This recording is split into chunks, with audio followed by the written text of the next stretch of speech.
ہمارے پاس جو کچھ بھی ہے وہ اللہ کا دیا ہوا ہے، ہمارا اپنا کچھ بھی نہیں ہے۔ اگر ہم غور کریں تو اس بات کی حقیقت کو ہم معلوم کر سکتے ہیں۔ جب بچہ پیدا ہوتا ہے تو نہ اس کے بدن پر لباس ہوتا ہے، نہ اس کے بدن میں اتنی طاقت ہوتی ہے کہ وہ چل سکے، ہاتھوں سے کچھ پکڑ سکے، زبان سے بول سکے۔ بس ایک گوشت کا لوتھڑا ہے اور اس میں روح ہے جس کی وجہ سے وہ زندہ ہے۔ اس کو کھلانا، پلانا، لباس پہنانا یہ کون کرتا ہے؟ ماں باپ۔ اور ماں باپ کو اس بات کا شعور اور توفیق کس نے عطا کی ہے؟ اللہ تعالیٰ نے۔ تو گویا کہ ہمارے پاس جو کچھ بھی ہے وہ اللہ کا دیا ہوا ہے۔ اگر اللہ تعالیٰ نہ دیتے تو ہم بے سر و سامانی کی کیفیت میں ہوتے۔ اور جو نعمتیں دیتا ہے وہ محسن ہوتا ہے۔ کون ہوتا ہے؟ محسن، احسان کرنے والا۔ لہذا محسن کے لیے شکر گزار بن کر رہنا یہ ہم پر لازم ہے کہ ہم پر جو احسان کرے ہم اس کے احسان کو مانیں۔ احسان کو ماننا بھی شکر ہے، احسان کو ماننا بھی شکر ہے۔ تو گویا کہ اللہ تعالیٰ سب سے بڑے محسن ہیں، اس کے بعد ہمارے ماں باپ ہیں، اور دنیا میں ہر وہ بندہ، ہر وہ چیز جس سے ہمارے کام بن رہے ہیں وہ سب ہمارے محسن ہیں، وہ سب ہمارے محسن ہیں۔ لہذا ہر انسان کا جس طرح کسی کام کے ہو جانے پر شکریہ ادا کرنا اخلاقی تقاضا ہے، اخلاقی فریضہ ہے، اسی طرح ان تمام نعمتوں کے ملے رہنے پر بھی اللہ کا ہر وقت شکر ادا کرنا ہم پر فرض ہے، ہم پر فرض ہے۔ لہذا ہمیں اللہ تعالیٰ کا شکر ادا کرنا چاہیے۔ اللہ کے محبوب صلی اللہ علیہ وسلم جو دعا کیا کرتے تھے، اللہم اعنی علی ذکرک و شکرک و حسن عبادتک، اے اللہ آپ میری مدد فرما دیں، کس بات پہ؟ علی ذکرک، کہ میں آپ کا ذکر کر سکوں، و شکرک، اور آپ کا شکر ادا کروں، و حسن عبادتک، اور آپ کی عبادت اچھے طریقے سے کروں، اس بات میں آپ میری مدد فرما دیں۔ تو گویا کہ جو انسان اللہ تعالیٰ کا ہی جو ہے وہ محتاج بن جاتا ہے، ہر کام میں اللہ سے مدد چاہتا ہے، تو وہ اللہ کا سب سے بڑا شکر گزار بنتا ہے۔ وہ اللہ کا شکر ادا کرنا جانتا ہے اور اس کے لیے شکر ادا کرنا بھی آسان ہے۔ عقل مند شخص وہ ہے کہ جو اللہ تعالیٰ کی نعمتوں پر شکر ادا کرے۔ اور اس کے مقابلے میں کیا ہے؟ ناشکری۔ ناشکری کیا ہے؟ کہ احسان نہ ماننا، احسان نہ ماننا۔ ماں باپ نے ہمیں پیدا کیا، ذریعہ بنے، ہمیں کھلایا پلایا، لباس دیا، ہمیں زندگی کا شعور دیا، ہمیں پال پوس کے بڑا کیا، سمجھدار کیا، ہمارے ہاتھ پکڑ کر ہمیں چلایا، ہمارے منہ میں لقمے ڈال کر ہمیں پالا، کھانا کھلایا، اور ہم ماں باپ کی کسی بات پر آگے سے منہ چڑھائیں یا اس کو رد کر دیں، نافرمانی کریں، چاہے زبان سے ہو یا عمل سے ہو، تو یہ ناشکری ہے، یہ ناشکری ہے۔ آپ راستے سے جا رہے ہیں اور راستے میں اچانک ٹھوکر لگ گئی کسی چیز سے، اور ٹھوکر لگ کر آپ گرے، قریب ہی کچھ جوان بیٹھے ہوئے ہیں، وہ آ جائیں آپ کو اٹھانے کے لیے، آپ کی مدد کے لیے، آپ کو اٹھائیں، آپ کے سامان کو اٹھائیں۔ تو عام طور پر ہمارے یہاں رواج کیا ہے کہ ہم یہ کہتے ہیں شکریہ بھائی، بہت بہت شکریہ آپ کا، آپ نے میری مدد کی۔ لیکن اگر وہ مدد کرنے والے جب ہمارے پاس آئیں، وہ ہمیں اٹھائیں، ہمارے سامان کو اٹھا کر ہمارے ہاتھ میں دیں، اور ہم آگے سے یوں کہہ دیں کہ بھائی کیا ہو گیا، آپ مجھے کیوں ہاتھ لگا رہے ہو، جاؤ یہاں سے، تو مجھے بتائیے کہ دوبارہ وہ آپ کی مدد کریں گے؟ نہیں، وہ کہیں گے بڑا ہی بد اخلاق آدمی ہے، یہ تو شکریہ ادا کرنے کی بجائے الٹا ناشکری کر رہا ہے، الٹا بد اخلاقی کر رہا ہے، لہٰذا اس پر تو احسان ہی نہیں کرنا چاہیے۔ تو ایک عام انسان کہ جو ہمارا بہت بڑا فائدہ نہیں کر رہا، ہماری تکلیف کے وقت میں صرف ہمارے کپڑے جھاڑ رہا ہے، ہمارا سامان اٹھا رہا ہے، اگر اس سے بھی ہم بد اخلاقی سے پیش آئیں اور ہم اس کے ساتھ بھی حسن سلوک والا معاملہ نہ کریں، اس کے اس کام پر ہم اس کا شکریہ ادا نہ کریں، تو وہ بھی بددل ہو کر آئندہ ہماری مدد بھی نہیں کرے گا اور الٹا ہمیں برا بھلا بھی کہے گا، الٹا ہمیں برا بھلا بھی کہے گا۔ تو یہ عمل ناشکری ہے۔ کیا ہے؟ ناشکری۔ اللہ تعالیٰ نے ہمیں پیدا کیا اور اللہ تعالیٰ ہی ہمیں پال رہے ہیں، اللہ ہی ہمیں کھلا رہے ہیں، پلا رہے ہیں، ہمیں گھر دیا ہوا ہے رہنے کے لیے، ہمارے بدن پر لباس موجود ہے، ہمیں دن میں ایک وقت پہ اگر کھانا مل رہا ہے تو اس پر بھی ہم اللہ کا شکر ادا کریں۔ تو اللہ تعالیٰ کے احسانوں کو احسان ماننا، یہ بھی شکر ہے۔ اور احسان ماننے کی صورت کیا ہے کہ زبان سے کہنا کہ یا اللہ تیرا شکر، تو نے یہ ساری نعمتیں دی، اور عملی طور پر ان تمام نعمتوں کا شکریہ یہ ہے کہ ہم وہ کام کریں جس کا اللہ نے ہمیں حکم دیا ہے، جس کا ہمیں حکم دیا ہے۔ لہٰذا جب ہم اللہ تعالیٰ کی کوئی بات کو مانیں گے تو گویا کہ ہم اللہ کی دی ہوئی نعمتوں کا شکر ادا کر رہے ہوں گے، اللہ کی دی ہوئی نعمتوں کا شکر ادا کر رہے ہوں گے۔ تو عقل مند شخص ہے کہ جو اس بات کو سمجھے اور دنیا میں لوگوں کا شکریہ ادا کرنے کے ساتھ ساتھ رب اعظم، منعم اعظم، محسن اعظم جو اللہ تعالیٰ کی ذات ہے اس کے بھی ہم شکر گزار بن جائیں، اس کا بھی ہم شکریہ ادا کرنے والے بن جائیں، تو عقل مند شخص ہے۔ قرآن پاک میں اللہ تعالیٰ فرماتے ہیں واشکرولی، میرا شکر ادا کرو، ناشکری نہ کرو، ناشکری نہ کرو۔ بھلا ان کفرتم، اگر تم نے ناشکری کی، ان عذابی لشدید، تو میرا عذاب سخت ہوگا، میرا عذاب سخت ہوگا۔ پہلے زمانوں میں ایک قوم گزری ہے، قوم سبا، قوم سبا۔ سورۃ السبا قرآن پاک کی ایک سورت ہے، اس کے اندر قوم سبا کا ذکر ہے، اور قوم سبا کا ذکر کرتے ہوئے اللہ تعالیٰ نے ان کے رہن سہن کی جگہوں کا تذکرہ کیا کہ قوم سبا والے جہاں آباد تھے وہ بڑا خوبصورت علاقہ تھا، اور اللہ تعالیٰ نے ان کو ہر دنیا کی نعمت نوازی تھی۔ کیسے؟ قرآن پاک میں اللہ تعالیٰ فرماتے ہیں کہ جو کہ چلنے کا راستہ تھا، اس راستے کے دائیں طرف بھی باغات تھے اور بائیں طرف بھی باغات تھے، بیچ میں راستہ تھا، اور باغوں کو پانی پہنچانے کے لیے نہریں بھی تھی۔ یعنی کہ ان کے راستے جب اتنے خوبصورت تھے تو ان کے گھر کیسے خوبصورت ہوں گے، ان کی زندگی کا باقی لائف اسٹائل کتنا اچھا ہوگا، کتنا اعلیٰ ہوگا۔ اس لیے کہ ایک عقل مند شخص اس بات کو جانتا ہے باغات کا ہونا ہی خوبصورتی کی علامت ہے کہ اس میں پھولوں کے ساتھ پھل بھی ہوا کرتے ہیں، ظاہری طور پر آنکھوں کی تسکین کے ساتھ ساتھ اس کے اندر خوشبو بھی مہک رہی ہوتی ہے، جس کی وجہ سے انسان کو ظاہری فائدے کے ساتھ ساتھ باطنی طور پر بھی فائدہ اس سے حاصل ہوتا ہے۔ باغات کا ہونا یہ بہت بڑی نعمت ہے۔ جو باغات کے درمیان میں گھر ہوا کرتے ہیں وہ بڑے خوش نصیب ہوتے ہیں، اس لیے کہ باغات کا ہونا یہ جنتی کی جنت کے اندر ہونے کو اللہ نے بیان کیا ہے کہ جنت کے اندر باغات ہوں گے۔ تو گویا کہ دنیا کے اندر جنت کا نظارہ اگر دیکھنا ہو تو ایسے گھر دیکھو جہاں باغات ہوں، باغات والے محلے، باغات والے علاقے، باغات والے گاؤں، باغات والے گھر جس کے ارد گرد باغات ہوں، وہ خوبصورت علاقے ہیں، باغ ہیں، وہ جنت کی طرح لہلہاتے سبزے ہیں، وہاں پر پھل ہیں، پھول ہے، خوبصورتی ہے۔ تو اللہ تعالیٰ نے قوم سبا کا تذکرہ کیا کہ ان کو ہم نے باغات دیے، ان کو ہم نے پھل دیے، ان کو ہم نے نہریں دی، خوبصورت ان کو زندگی دی، ساری نعمتیں عطا کی۔ تو جب وقت کے نبی نے ان کو کہا کہ اللہ کا شکر ادا کرو کہ اللہ نے تمہیں نعمتیں دی، تو انہوں نے اللہ کا شکر ادا نہیں کیا، اللہ کا شکر ادا نہیں کیا۔ اور جب اللہ کا شکر ادا نہیں کیا تو اس کا نقصان کیا ہوا؟ اللہ تعالیٰ فرماتے ہیں کہ ایک دن جب وہ اپنے باغات کی طرف نکلے صبح کے وقت میں تو دیکھا کہ سارے کے سارے باغ وہ جل چکے ہیں، وہ جل چکے ہیں۔ وہ حیران ہو کر کہنے لگے کہ ہم کہاں آ گئے، لگتا ہے کہ یہ ہمارا علاقہ نہیں ہے، ہماری جگہ نہیں ہے، ہمارے گھر نہیں ہے۔ لیکن اللہ قرآن پاک میں فرماتے ہیں کہ وہ اس لیے ہوا کہ انہوں نے ہماری ناشکری کی، ناشکری کی تو ہم نے جو نعمت ان کو دی تھی وہ ہم نے چھین لی، ہم نے چھین لی۔ تو آج ضرورت اس بات کی ہے کہ ہم اللہ تعالیٰ کی نعمتوں کا شکر ادا کیا کریں۔ کیا کیا کریں؟ شکر ادا کیا کریں۔ جو شکر کرتا ہے لَأَزِيدَنَّكُمْ، اللہ تعالیٰ فرماتے ہیں ہم اس کی نعمتوں کو بڑھا دیتے ہیں، اور جو ناشکری کرتا ہے ہم اس کی نعمتوں کو چھین لیتے ہیں، اس کی نعمتوں کو کم کر دیتے ہیں۔ تو اس لیے ہم شکر ادا کرنے کی عادت کو ڈالیں۔ اب اس کا طریقہ کیا ہے کہ ہم اللہ کے شکر گزار بن جائیں؟ ہم کون سا عمل اختیار کریں؟ تو اس کے لیے چند میں نسخے بتا رہا ہوں۔ سب سے پہلا عمل، ہم کسی بھی نعمت کو کم نہ سمجھیں۔ اللہ نے جو ہمیں دیا ہے اس کو کم نہ سمجھیں۔ ہم یہ نہ کہیں کہ یار یہ چھوٹا مکان ہے، بڑا ہوتا تو کیا اچھا ہوتا، یار یہ ہلکے کپڑے ہیں، ایسے نہیں ایسے ہوتے تو کتنا اچھا ہوتا، یار یہ گاڑی ایسی نہیں وہ والی ہوتی تو کتنا اچھا ہوتا۔ یہ ہم کم سمجھ رہے ہیں۔ جو چیزیں ہمارے پاس ہیں ہم اس کو کم سمجھ رہے ہیں۔ جب بھی ہم بڑے چیز کی لالچ کر رہے ہیں، اس سے زیادہ کی ہم لالچ کر رہے ہیں۔ کسی بھی نعمت کو ہم کبھی بھی کم نہ سمجھیں۔ ایک ہے دین، ایک ہے دنیا۔ دنیا کے معاملے میں اللہ کا شکر ادا کرنا ہو تو اپنے سے نیچے والے کو دیکھیں۔ کیا مطلب؟ میرا گھر اپنا ہے، مجھے اس پر شکر ادا کرنا چاہیے، لیکن یہ کب ہوگا؟ جب میں کرایہ دار کو دیکھوں گا، جب میں اس کے حالات کو سنوں گا۔ یار وہ بندہ وہ تو کرائے پر رہتا ہے، میرا چھوٹا مکان ہے لیکن ہے تو میرا اپنا، ہے تو میرا اپنا، تو خود بخود شکر ادا کرنا آسان ہوگا۔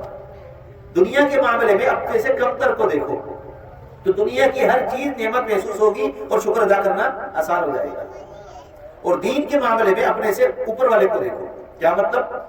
آپ نماز کے لیے آئے، اب آپ کے دل میں آ رہا ہے کہ آپ نے بہت بڑا کام کیا، آپ نماز کے لیے آ گئے، فلاں بندے نے نماز پڑھی نہیں، فلاں بندے نے نہیں پڑھی، اس کو نہ دیکھیں، بلکہ مسجد میں آ کر اس کو دیکھیں جو آپ سے پہلے مسجد میں موجود ہے۔ مسجد میں آ کر اس کو دیکھیں کہ جو صرف جمعہ نہیں بلکہ 5 نمازیں پڑھتا ہے۔ مسجد میں آ کر اس کو دیکھیں جو 5 نمازوں کے ساتھ ساتھ قرآن بھی پڑھ رہا ہے۔ مسجد میں آ کر یہ دیکھیں کہ جو قرآن پڑھنے کے ساتھ ساتھ نفل عبادت بھی کر رہا ہے، اس کے ہاتھ میں تسبیح بھی ہے۔ یعنی اپنے سے آگے بڑھنے والے کو دیکھیں۔ تو جب دین کے معاملے میں آگے بڑھنا چاہتے ہیں تو اپنے سے آگے والے کو دیکھیں، تو پھر ہم کہیں کہ یا اللہ تیرا شکر ہے تو ہمیں یہاں تک لے آیا، اللہ اس تک بھی ہمیں پہنچا دے، ہمیں اس جیسا بننے کی توفیق عطا فرما۔ تو دین کے معاملے میں اپنے سے آگے بڑھ جانے والوں کو دیکھ کر ہم شکر ادا کیا کریں اور دعا کیا کریں، تو اللہ تعالیٰ آگے بڑھنے کا جذبہ عطا فرما دیں گے۔ اور دنیا کے معاملے میں اگر ہم چاہتے ہیں کہ ہماری نعمتیں جو ہیں یہ برقرار رہیں اور ان نعمتوں میں اضافہ ہو جائے، تو اس کا طریقہ یہ ہے کہ اب جو نعمتیں موجود ہیں ان کو ہم بہت زیادہ سمجھیں اور اس پر ہم شکر ادا کیا کریں۔ اگر کھانا ملا تو کھانا کھا کر الحمدللہ اللہ کا شکر ادا کریں اور کہیں کہ یا اللہ تیرا شکر ہے تو نے مجھے کھانا عطا کیا۔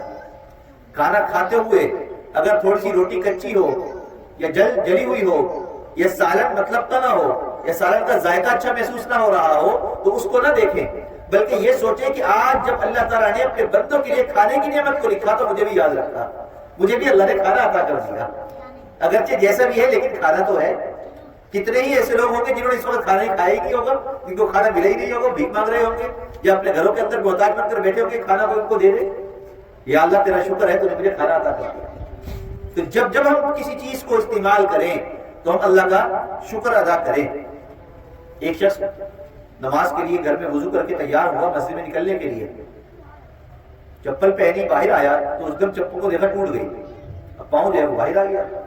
جب ایک چپل ٹوٹی تو اس نے دوسری چپل بھی اتار کر سائڈ پر رکھ دی کہ ایک چپل پہن کر کیا جاؤ، لیکن نماز کا عزم کر چکا تھا، ننگے پاؤں ہی مسجد کی طرف چل پڑا۔ اللہ کی شان دھوپ تھی، گرمی بھی تھی، زمین گرم ہو رہی تھی، بڑا مشکل ہوا لیکن اللہ اللہ کر کے مسجد میں پہنچ گیا، پاؤں اپنے صاف کیے، دھوئے، آیا، نماز پڑھی۔ نماز پڑھنے کے بعد دل میں عجیب کیفیت پیدا ہوئی، سوچنے لگا کہ یا اللہ میں تو اتنی جدوجہد کر کے، کتنے لوگ آئے نہیں، میں تو جدوجہد کر کے مسجد میں آیا لیکن میری چپل ٹوٹ گئی، گرم زمین پر پاؤں میرے تپتے رہے لیکن میں نماز پڑھنے کے لیے آیا۔ تو جب یہ سوچا تو دل میں کیفیت ایسی پیدا ہوئی، شیطان نے بکھایا کہ کیا ضرورت ہے، گھر میں ہی پڑھ لیتا، کیوں آ گیا تھا، تیرے پاس تو چپل ہی نہیں ہے، اگر تو اللہ کا نیک بندہ ہے اور اچھے ہی کام کرے تو اللہ تو یہ چپل دے دیتے، تو یہ تو نہیں ملی چپل۔ اب یہ سوچ رہا ہے، اٹھ کر جانے لگا مسجد سے نماز پڑھ کر۔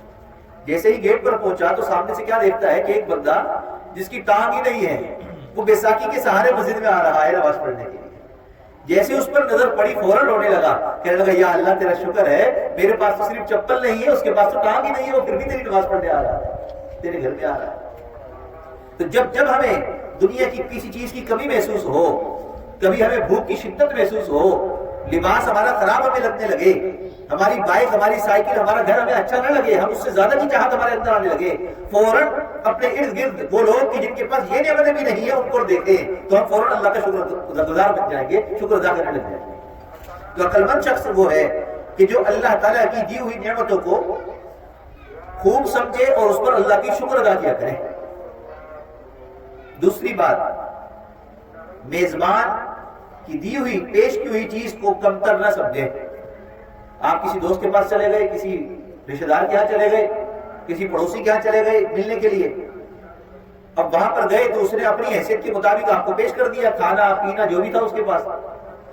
اب میں سوچنے لگوں کہ یار ٹائم تو کھانے کا ہے اور یہ پانی پلا رہا ہے، ٹائم تو کھانے کا ہے یہ چائے پوچھ رہا ہے، یا یہ کہ میں اتنی دور سے اس سے ملنے کے لیے آیا ہوں، یہ نہ پانی پوچھ رہا ہے نہ کھانا پوچھ رہا ہے، میں یہ سوچنے لگوں؟ نہیں، مجھے کیا پتا کہ اس کی کیا حیثیت ہے، وہ کن حالات میں ہے۔ اگر وہ مجھے کچھ پوچھ رہا ہے یا کچھ دے رہا ہے تو میں اس پر بھی نہ شکری نہ کروں بلکہ اللہ کا شکر ادا کروں کہ میزبان نے کم از کم مجھے اتنا تو سمجھا کہ کم از کم مجھے اس نے مٹھائی دیا، کچھ نہیں کھلایا تو کیا ہوا، ہنس کر مسکرا کر ملا تو ہے مجھ سے، مجھے بٹھایا تو صحیح اپنے پاس بات کرنے کے لیے۔ ممکن ہے کہ وہ کسی پریشانی کے اندر ہوگا، اس کے پاس کچھ بھی نہیں ہوگا، مجھے کھانے کو نہیں پوچھا، پانی کا نہیں پوچھا، چائے کا نہیں پوچھا۔ ہم یہ کیفیت اپنی پیدا کریں تو پھر اللہ تعالیٰ کی دی ہوئی نعمتوں پر شکر ادا کرنا ہمارے لیے آسان ہو جائے گا۔ آج مسائل اس وجہ سے ہیں، ہم پریشان اس لیے ہیں، ہم مسجد میں آتے ہوئے کتراتے اس لیے ہیں، ہم کیا سوچتے ہیں، یار میرے پاس نوکری نہیں ہے، آج میری دیہاڑی نہیں لگی ہے، آج میری جیب میں پیسے نہیں ہیں، ابھی میں نے کھانا نہیں کھایا، چلو نماز بعد میں پڑھیں گے۔ یہ کیفیت کیوں ہے؟ اس لیے ہے کہ جو ہے اس پر ہم ناشکری کر رہے ہیں، ہم اس پر شکر ادا نہیں کر رہے ہیں۔ تو اس لیے رمضان المبارک کا مہینہ قریب آنے والا ہے، جو اللہ تعالیٰ کی رحمتوں کی بارش کا مہینہ ہے، مستدار بارش کی طرح اللہ کی رحمتیں برسیں گی، لیکن کس پر برسیں گی؟ جو اللہ کی رحمتوں کا طلبگار ہوگا، اور اللہ کی رحمتوں کا طلبگار وہ ہوگا جو اللہ کا شکر گزار ہوگا۔ لہذا شعبان کے مہینے میں بھی ہم عادت بنانا شروع کر دیں، ہر کام پہ اللہ کا شکر ادا کریں، ہر بات پر اللہ کا شکر ادا کریں۔ کھانا مل گیا تو بھی اللہ کا شکر ہے، کھانا نہیں ملا تو بھی اللہ کا شکر ہے۔ یا اللہ کھانا نہیں ملا تو کیا ہوا، تم نے زندہ تو رکھا ہوا ہے، اللہ تیرا شکر ہے۔ یا اللہ اچھا گھر نہیں ملا تو کیا ہوا، سونے کے لیے بستر تو مل گیا ہے، کرائے کا ہے تو کیا ہوا، یا اللہ تیرا شکر ہے، میں گھر میں سو رہا ہوں، مجھے بستر مل رہا ہے، مجھے کھانے کو مل رہا ہے، مجھے پانی پینے کو مل رہا ہے۔ کتنے ہی لوگ ہیں جو پانی کو ترس رہے ہیں، ان کے پاس پانی نہیں ہے۔ جب ہم اس طریقے سے سوچنا شروع کریں گے اور اللہ تعالیٰ کی نعمتوں کا استحضار کریں گے تو خود بخود شکر ادا کرنے کی عادت پڑ جائے گی۔ تیسرا کام، جب ہم کھانا کھائیں تو کھانا کھانے کے بعد اگر ہمارے ہاتھوں پر کہیں سالن یا چاول لگ جائے تو ہم انگلیوں کو چاٹ لیا کریں۔ کیا کیا کریں؟ چاٹ لیا کریں۔ کھانا کھانے کے بعد انگلیوں کو چاٹ کر صاف کر لینا، یہ سنت ہے۔ کیا ہے؟ سنت ہے۔ اس لیے کہ اگر آپ اس کو نہیں صاف کریں گے تو اس کو آپ ٹیشو پیپر سے صاف کریں گے یا آپ دھو لیں گے، دو کام کریں گے۔ آپ ٹیشو سے کپڑے سے ہاتھ صاف کریں گے یا دھوئیں گے، دونوں صورتوں میں اس انگلیوں کے اوپر جو کھانا کے ذرات لگے ہوئے ہیں، جو سالن کے ذرات ہیں اس کے اوپر، چاول کے ذرات ہیں، اس کا مسالہ ہے، وہ بھی اللہ کا رزق ہے۔ دھونے میں اور صاف کرنے میں وہ رزق ضائع ہو جائے گا، وہ رزق ضائع ہو جائے گا۔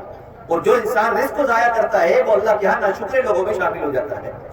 لہٰذا کھانا کھانے کے بعد انگلیوں کو دھونے سے پہلے چاٹ لیا کریں، پھر انگلیاں دھو لیا کریں، پھر ہاتھ دھویا کریں، تاکہ اللہ کا جو رزق ہے وہ ضائع نہ ہو، اور ضائع کھانا کھا رہے ہیں، کھاتے ہوئے نیچے کھانا گر گیا۔ حدیث مبارکہ میں آتا ہے اللہ کے محبوب نے فرمایا کہ اگر تمہارا لقمہ نیچے گر جائے تو اس کو اٹھاؤ اور دیکھو اس پر کوئی مٹی تو نہیں لگی تو اس کو کھا لو، اور اگر کچھ لگا ہے تو اس کو جھاڑو، صاف کرو اور پھر اس کو کھا لو۔ اس کو چھوڑ دینا، اس کو پھینک دینا، اس کی اجازت نہیں ہے، یہ بھی رزق ضائع کرنے کے زمرے میں آتا ہے۔ آج ہماری زندگی کے اندر ہم دیکھیں، ہماری پریشانیوں کی ایک وجہ یہ بھی ہے، چاہے ہم گھر میں کھانا کھا رہے ہوں، چاہے ہم ہوٹل میں کھائیں، چاہے ہم شادی بیاہ میں کھائیں، ہر جگہ ہم کھانے کو ضائع کر رہے ہوتے ہیں، کھانے کو ضائع کر رہے ہوتے ہیں۔ حضرت تھانوی رحمۃ اللہ علیہ ریل گاڑی میں سفر کر رہے تھے، آپ کے ساتھ آپ کے خلیفہ مجذوب صاحب بھی ساتھ تھے، اور اسی سفر میں ایک نواب صاحب تھے علاقے کے، وہ بھی آپ کے سفر میں ساتھ تھے۔ کھانے کے وقت جب کھانا کھانے لگے تو جو نواب صاحب تھے وہ انہوں نے بوٹی لی کھانے کے لیے، لیکن ان کے لقمے سے گر گئی۔ اب جب نیچے گری تو انہوں نے دیکھا کہ اب نیچے سے اٹھاؤں گا تو عجیب سا لگے گا، انہوں نے پاؤں سے سیٹ کے نیچے کر دی۔ تو اب منظور صاحب جو تھے حضرت تھانوی رحمۃ اللہ علیہ کی طرف دیکھا انہوں نے، ان کا چہرہ سرخ ہو گیا، جیسے غصہ کی کیفیت ہوتی ہے، ناراضگی کی کیفیت ہوتی ہے۔ ان سے پوچھا حضرت کیا بات ہے؟ کہنے لگے کہ کھانا اللہ کا رزق ہے، اگر وہ گر جائے تو اس کو اٹھا کر کھا لینا چاہیے، اس کو ضائع نہیں کرنا چاہیے۔ اور پھر آپ نے وہ بوٹی وہاں سے اٹھائی، کہا کہ یہ دھو دے، اس پہ مٹی لگی ہے اس کو دھو لے۔ وہ دھوئی اور اٹھا کر خود کھا لی، اور کہا کہ یہ ہے اس کا طریقہ، اس کو ضائع کرنا یہ رزق کی ضائع کرنے کے زمرے میں آتا ہے، اللہ کی ناشکری ہے۔ وہ رزق ضائع ہو رہا تھا جس پر مجھے افسوس ہو رہا تھا، غصہ آ رہا تھا، کیوں رزق ضائع ہو رہا تھا۔ لہذا ہم بھی اس بات کو آج سے اپنی عادت کے اندر لے آئیں کہ ہم ایک تو کھانا اتنا نہیں کھانا جتنا ہمیں کھانا ہے، اور اگر کھاتے ہوئے لقمہ گر رہا ہے، چاول گر رہے ہیں تو دسترخوان بچھا کر کھائیں، ٹرے میں رکھ کر کھائیں، تو جو بھی گرائے اس کو اٹھا کر کھا لیں۔ ٹرے اور دسترخوان سے نیچے گر جائے اس کے بارے میں یہ سنت ہے کہ اس کو اٹھائیں اور دھو کر کھا لیں، جھاڑ کر کھا لیں۔ اگر ایسی چیز ہے کہ جو دھوئی نہیں جا سکتی، کھائی نہیں جا سکتی، تو پھر اس کو اٹھا کر وہاں سے کسی ایسی جگہ پہ ڈال دیں جہاں پر کتا، بلی یا کوئی پرندے اس کو کھا سکے، اس کو ضائع نہ ہونے دیں۔ ہم اس عادت کو آج سے اپنا لیں، دیکھیے روز بروز اللہ تعالیٰ ہماری زندگی کے اندر نعمتوں میں اضافہ شروع کروا دیں گے۔ یہ ہے اللہ کی شکر گزاری، صرف الحمدللہ کہہ دینا شکر نہیں، بلکہ عملی طور پر بھی اللہ کا شکر ادا کرنا ضروری ہے۔ اسی طریقے سے فرمایا کہ جو ہم اعمال کر رہے ہیں، جتنا ہمیں توفیق مل رہی ہے، ہم اس کے اندر اضافہ کریں، یہ بھی اللہ کا شکر ہے۔ اگر ہم صرف جمعے کی نماز کے لیے آتے ہیں، اٹھتے ہیں، تیار ہوتے ہیں، جاتے ہیں، باقی ہفتے میں سستی ہو رہی ہے، تو ہم کیا کریں کہ ہم جمعے کے دن سے ہم کوشش شروع کر دیں ایک نماز 2 نماز اور پڑھیں۔ اگر مسجد میں آنے کی ہمت نہیں ہو رہی تو گھر میں پڑھ لیں، لیکن پڑھیں ضرور۔ 4 دن تک گھر میں پڑھیں گے، 5ویں دن خود بخود دل میں آئے گا جب تمہیں پڑھنی ہی ہے تو مسجد میں جا کر پڑھ لے۔ ضمیر ملامت کرے گا اور خود بخود مسجد کی طرف قدم بڑھیں گے۔ تو اعمال میں اضافہ کریں، اعمال میں اضافہ کریں۔ رمضان کا مہینہ آنے والا ہے، رمضان کے مہینے میں جب کوئی بندہ دعا کرتا ہے اور وہ دعا آسمانوں پر جاتی ہے تو حدیث مبارکہ کا مفہوم ہے کہ آسمان کے فرشتے آپس میں ایک دوسرے کو کہتے ہیں کہ یہ آواز مانوس ہے یا نامانوس ہے، غیر مانوس ہے۔ فرشتے کہتے ہیں غیر مانوس ہے، کیا مطلب کہ یہ صرف رمضان میں آئی ہے، اس سے پہلے کبھی نہیں آئی۔ جب پہلے کبھی آواز نہیں جاتی تو رمضان میں اوپر جانے والی دعائیں اور آوازیں بھی فرشتے واپس کر دیتے ہیں، دروازہ نہیں کھولتے۔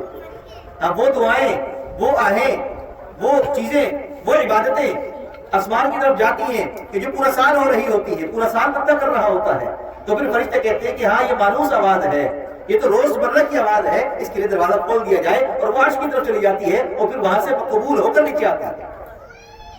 تو ہم صرف رمضان کے نمازی نہ بنے، رمضان کے روزہ دار نہ بنے، بلکہ رمضان سے پہلے ہی ہم روزے کا بھی اہتمام شروع کریں تاکہ رمضان میں روزہ رکھنا آسان ہو جائے۔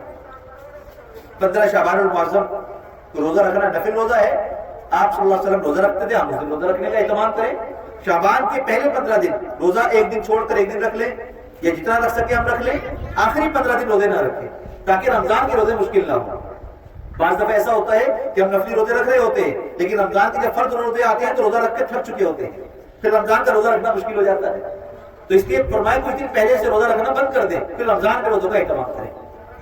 رمضان میں ہم نے نماز پڑھنی ہے، تراویح پڑھنی ہے، تو ہم ابھی سے نماز کا 5 نمازوں کا باجماعت اہتمام شروع کر دیں تاکہ رمضان المبارک کے اندر اللہ فرض نماز اور تراویح کی نماز کی توفیق عطا فرما دے۔ ہم اعمال کے اندر اضافہ کریں، اعمال میں اضافہ کریں، اور ساتھ ساتھ اللہ تعالیٰ کی دی ہوئی نعمتوں کا اظہار کریں۔ وَأَمَّا بِنِعْمَةِ رَبِّكَ فَحَدِّثْ، وَأَمَّا بِنِعْمَةِ رَبِّكَ، کہ ہم اللہ کی دی ہوئی نعمتوں کو بیان کریں۔ کیا مطلب؟ میرے پاس اچھے کپڑے ہیں لیکن میں ایسے کپڑے پہنوں کہ سامنے والے کو بھکاری نظر آؤں، سامنے والے کو مستحق نظر آؤں، تاکہ رمضان میں یہ مجھے زکات دے دے، تاکہ رمضان میں یہ میری مدد کر دے، میں ایسا اپنے آپ کو بنا کر رکھوں؟ نہیں، اللہ کی جو نعمتیں ہیں، لباس ہے، جو بھی چیزیں ہیں، اس کا اظہار ہو، اس کو استعمال کریں، ہر ایک کے سامنے مستحق بن کر نہ رہیں۔ امام اعظم ابو حنیفہ رحمۃ اللہ علیہ مسجد میں امام ہے، وقت امام ہے، نماز کے بعد مصلی پر بیٹھے ہوئے تھے، ایک شخص آپ سے ملنے کے لیے آیا، آپ نے اس کی حالت کو دیکھا تو بڑی خستہ حالت تھی۔ تھوڑی دیر کے بعد جب وہ جانے لگا تو آپ نے اپنے مصلی کے پاس سے کچھ پیسے اٹھائے، اس کو دیے، تو کہنے لگا حضرت مجھے حاجت نہیں ہے اس کی، مجھے حاجت نہیں ہے، میرے پاس اللہ کا دیا مال بہت ہے۔ تو پھر آپ فرمانے لگے جب اللہ کا دیا ہوا مال ہے تو نظر کیوں نہیں آ رہا؟ حالت ایسی کیوں ہے کہ میں آپ کو مستحق سمجھ رہا ہوں؟ آج الٹا سسٹم ہے کہ بہت سارے ایسے لوگ کہ جو تنخواہ دار ہیں، دہاڑی دار ہیں، گھر میں روزانہ کھانا کھا رہے ہیں، روزانہ پانی پی رہے ہیں، گھر اپنا ہے، اس کے باوجود بھی ہر رمضان میں سیٹھوں کے دروازوں پر جا کر زکات کا مال جمع کرتے ہیں، اور کبھی کوئی اگر علاقے میں زکات دینے آ جائے تو ہم بھاگ بھاگ کر زکات وصول کرتے ہیں، حالانکہ زکات تو مستحق کا جو ہے وہ حق ہے کہ جس کے پاس ایک وقت کھانے کو بھی نہ ہو اس کے لیے زکات ہے۔ آج ہم نوکری بھی کر رہے ہیں، کما بھی رہے ہیں، کھا بھی رہے ہیں، پھر بھی ہم زکات کے مال کے پیچھے بھاگتے ہیں، تو یہ عمل بھی ناشکری ہے، یہ عمل بھی ناشکری ہے۔ آج یہاں پر ہم اپنے علاقے کے اندر سروے کریں ذرا، کتنی مسجدیں ہیں؟ ایک سیکٹر کے اندر 5 مسجدیں آپ کو نظر آئیں گی، اور ہر مسجد کا حال کیا ہے کہ فرض نماز کے اندر 5 نمازیں بھی مشکل سے نظر آئیں گی۔ کچھ لوگ ہیں جو نماز پڑھنے والے ہیں، نوکری پہ چلے جاتے ہیں وہاں پڑھتے ہیں، آفسوں میں جاتے ہیں وہاں پڑھتے ہیں، لیکن اگر دن کے وقت کے اندر علاقے کا سروے کیا جائے 80% مرد نظر آئیں گے علاقے کے اندر، کوئی کونے پر بیٹھا ہے، کوئی دکان پر بیٹھا ہے، کوئی کی چھت کے اوپر بیٹھا ہے، کوئی کہیں پر ہے، کوئی بالکل فارغ ہے، گھر کے اندر ہے، لیکن اذان کی آواز آ رہی ہے لیکن نماز کے لیے نہیں نکل رہی، تو کتنے افسوس کی بات ہے۔ تو آج سے ہم تمام نمازیوں کا یہ فریضہ ہے کہ ہم آج سے اپنے محلے کے اندر ہر ایک کو نماز کی دعوت دیں۔ جس طرح علاقے کے اندر بریانی کوئی بانٹنے کے لیے آ جائے تو ایک پڑوسی دوسرے کو کہتے ہیں آ جاؤ بریانی بٹ رہی ہے، فلاں جگہ پر آج بریانی بٹے گی، فلاں جگہ پر آج راشن بٹے گا، وہاں چلو، ساری عورتیں جمع ہو کر جا رہی ہیں، مرد بھی لائن لگا رہے ہیں۔ تو کیا ہی اچھا ہو کہ اس رمضان کے اندر ہم راشن اور بریانیوں کی لائنوں کی بجائے نمازیوں کی لائن لگائیں، ہم ہر گھر میں جا کر مرد کو دعوت دیں کہ بھی مسجد میں آ جاؤ نماز کے لیے۔ اس کی منت سماجت کریں، اس سے ریکویسٹ کریں، اس کو کھانے کی پیشکش کریں، اس سے دوستی لگائیں۔ دیکھیے اس طرح کاروبار بڑھانے کے لیے دوستی لگانا ضروری ہے۔ آپ دوستی لگا کر کاروبار کرتے ہیں، ایسے ہی ہے کہ نہیں؟ جو کاروباری ہے وہ جانتے ہیں اس چیز کو، جب تک کوئی آپ کا دوست نہ بنے آپ کے ساتھ پیسے انویسٹ نہیں کرے گا، آپ سے کوئی چیز خریدے گا نہیں۔ اگر ایک دکاندار ہے اور وہ آنے والے گراہکوں سے خندہ پیشانی سے مسکرا کر نہیں ملتا اور ہر ایک آنے والے کو جھڑکتا ہے تو کوئی بھی اس کی دکان پر سامان لینے نہیں جائے گا۔ اگر دکاندار ہاں بیٹا کیا بات ہے، ہاں بھائی صاحب السلام علیکم، 10 کو سلام کرے، 10 سے ہنس کر بات کرے، ہر کوئی کہے گا یار یہ دکاندار بہت اچھا ہے، اس سے سامان لے۔ وجہ کیا بنی؟ اس کا حسب، اس کے اخلاق، اس کی دوستانہ انداز۔ بالکل یہی اپنانا چاہیے ہمیں اس وقت جب ہم اذان کی آواز سنیں تو اپنے ساتھ سے کہیں کہ بھائی نماز کے لیے چل، آج نماز کے لیے چل، بریانی میں کھلاؤں گا، آج شام کی چائے میں پلاؤں گا، آج نماز کے لیے چل۔ چائے کا لالچ دے کر، کھانے کا لالچ دے کر، کہیں گھمانے کا لالچ دے کر، دوستی بنا کر اپنے ساتھ اپنے دوستوں کو، اپنے محلے والوں کو، اپنے پڑوسیوں کو نمازی بنائیں۔ یاد رکھیے کہ یہاں پر فرض ہے۔ جس طرح قیامت کے دن کے بارے میں ایک روایت میں آتا ہے، ایک بندہ اللہ کے سامنے کھڑا ہوگا، اللہ تعالیٰ کی طرف سے فرشتے اس سے کہیں گے، اللہ جیسے کہہ رہے ہیں، اللہ کہیں گے اے بندے میں بھوکا تھا، تو نے مجھے کھانا نہیں کھلایا، مجھے لباس کی ضرورت تھی، تو نے مجھے لباس نہیں دیا، مجھے پیاس لگی تھی، تو نے پانی نہیں پلایا۔ یا اللہ آپ تو ہر چیز سے مبرہ ہے، آپ تو کھانا نہیں کھاتے، آپ تو پانی نہیں پیتے، آپ کو تو لباس کی حاجت نہیں، آپ تو اللہ ہے، آپ تو خالق و مالک ہیں، آپ کو کیا ضرورت؟ اللہ کہیں گے تیرے محلے کے اندر فلاں تیرا پڑوسی، فلاں تیرا رشتہ دار وہ بھوکا تھا، اگر تو اس کو کھلاتا تو ایسے ہی تھا جیسے تو نے مجھے کھلایا۔ فلاں تیرا رشتہ دار، فلاں تیرا پڑوسی، فلاں تیرا محلے کا بندہ، فلاں تیرا دوست، اس کے پاس پہننے کو کپڑے نہیں تھے کہ وہ نماز کے لیے آنا چاہتا تھا لیکن لباس صحیح نہیں تھا، تو دے سکتا تھا، تو نے اس کو لباس نہیں دیا، اس کو پانی کی ضرورت تھی، تو نے پانی نہیں پلایا، اگر تو اس کو پلاتا تو مجھے پلاتا۔ اللہ کہیں گے تو نے جو خرچ کیا اپنی ذات کے لیے کیا، اپنی بڑائی کے لیے کیا، اپنے آپ کو سخی ظاہر کرنے کے لیے کیا، مستحقین کے لیے نہیں کیا، اپنے پڑوسیوں پر خرچ نہیں کیا، اپنے رشتہ داروں پر نہیں کیا، یار تیری سخاوت کی ہمیں ضرورت نہیں، اس کو کھینچ کر جہنم میں ڈال دیا جائے گا۔ ہم پر فرض ہے ہم اپنے ساتھ ساتھ اپنے دوستوں، اپنے بھائیوں، اپنے رشتہ داروں، اپنے پڑوسیوں کا بھی خیال کریں۔ جس طرح کھانے پینے میں، بجلی میں، گیس میں، سارے معاملات میں اکٹھے ہوتے ہیں، اسی طریقے سے نماز کے لیے بھی ہمیں اکٹھا ہونا چاہیے۔ اللہ تعالیٰ نے ہمیں مسجد عطا کر دی ہے، اس مسجد کو آباد کرنے والے بندے چاہیے۔ حضرت ابراہیم علیہ السلام نے جب بیت اللہ کی تعمیر کی تو وہاں آبادی نہیں تھی۔ قرآن پاک میں غیر ذی زرع، ایسی زمین تھی جہاں پر کھیتی باڑی نہیں ہو سکتی تھی، سبزہ نہیں تھا۔ مکہ کی زمین پتھریلی زمین، پہاڑی پہاڑ، وہاں پر سبزے کا نام نشان نہیں، پانی نہیں، وہاں پر بیت اللہ کو تعمیر کیا۔ یہ نہیں کہا کہ اللہ یہاں کیوں کروں، یا تو کوئی بندہ نہیں ہے۔ یہی وجہ ہے کہ آج علماء کرام ہر جگہ علاقے میں جا کر مسجد بناتے ہیں۔ بہت سارے لوگ کہتے ہیں کہ یار یہ جنگل ہے مسجد بنا لی، یعنی یہاں تو آبادی نہیں ہے مسجد بنا لی۔ بیت اللہ جب تعمیر ہوا تھا تو آبادی نہیں تھی، بیت اللہ جب تعمیر ہوا وہاں پانی نہیں تھا، بیت اللہ جب تعمیر ہوا وہاں پر کوئی آنے والا نہیں تھا، اللہ نے حکم دیا بناؤ، ابراہیم علیہ السلام نے بنایا، پھر دعا کی اللہ میں نے تیرا گھر تعمیر کر دیا تو اس کو آباد کرنے والے بھیج دے۔ یا اللہ ہم نے بھی مسجد بنا دی ہے، اس کو آباد کرنے والے بھیج دے۔ صرف جمعے کی آبادی نہیں، روزانہ دن میں 5 وقت کی آبادی کی ضرورت ہے۔ دن میں 5 نمازیں فرض ہیں، 5 وقت اذان ہوتی ہے، تو ہم سب کو چاہیے کہ ہم ہر گلی سے، ہر محلے سے، ہر بندے تیار ہو کر نماز کا وقت تیار بنے اور اکٹھے ہو کر آئیں۔ اس سے کیا ہوگا؟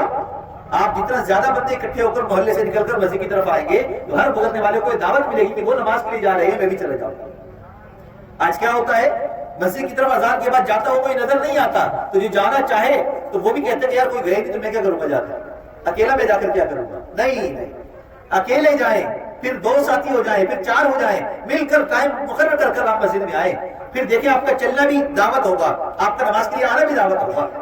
تو اللہ کی نعمتوں کا اظہار کرنا، اللہ کی حمد و ثنا کرنا، یہ شکر آنے کے اندر آتا ہے، اور اللہ ہمارے محسن اعظم ہیں، اللہ کا شکر ادا کرنا ہم سب پر فرض ہے۔ لہٰذا اللہ کا شکر یہی ہے کہ اللہ کی ہم حکم کی تابعداری کریں۔ اللہ رمضان مبارک سے پہلے ہمیں اس شکرانے والے اعمال کو اختیار کرنے کی توفیق عطا فرما دے۔ وآخر دعوانا الحمدللہ۔